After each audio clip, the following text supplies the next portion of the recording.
Hello, it's the Toaster Party, and today it's another episode of Budget Builder, but this time it's an update. So, in just a few days, the new Megatin is coming out, and with it comes Dragoon, and also reprints of Cherubini. So, I decided to update this list because if you've seen the Budget Burning Abyss Control versus Dark Magician, you know that this list does not do well against Dragoon. So I decided to update and change it so that there are more ways to out said pesky Dark Magician card. So as you can see, there's not much changes to the main list. I cut, I believe it was Libic.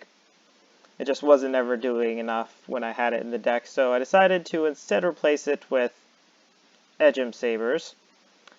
So the rest of the main list is still pretty samey. Didn't change any of the hand trap lineup because I think that in this format you kind of need 9 hand traps in your deck at least to sort of guarantee or at least hope that you'll draw at least one, hopefully 2.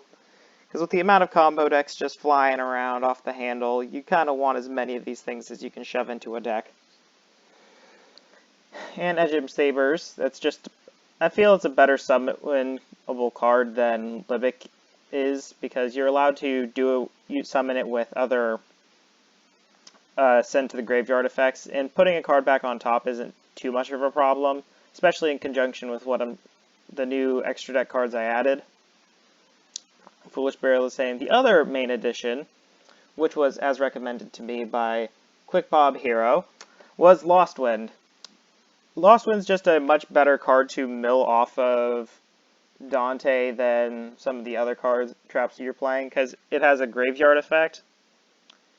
I also cut 1 copy of Fiend Griefing to be able to put 2 of these in, so it's both searchable off Trap Trick and setting it to the field. Good card. Milling it, still a good card. But the other major changes that were made to the list was I cut out Nightmare Phoenix and something else I don't think I was using for a copy of Cherubini, which is now $2 if you buy the Megatin Ultra Rare version, which allows you for some pretty neat setups. Well, it allows for some pretty neat interactions that allow you to make different extra deck monsters more efficiently. It's mostly a card to help attempt to link climb into Borreload to out Dragoon. The other interesting addition to the deck was I added Akashic Magician. It's sort of like a not as good Relinquished Anima, but it does get around Dragoon if they put it in the wrong zone.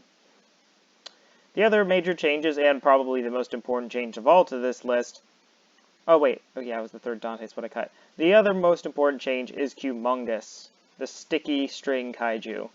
Some may ask, why are you not playing Gameciel instead of Humongous? Because Humongous, A, is cheaper. B, if you can out Gameciel, you can out Humongous.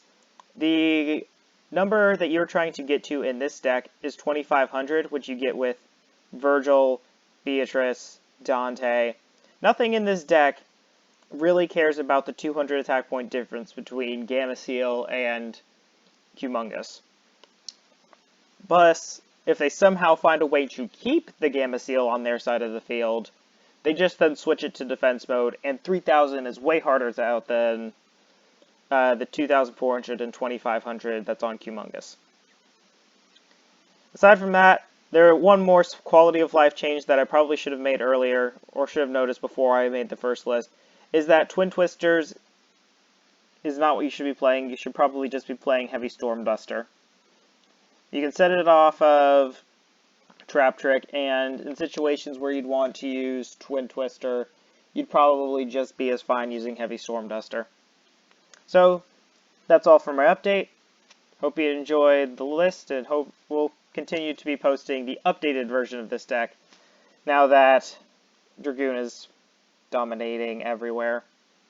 Hope you have a great day, and hope you enjoy the vid.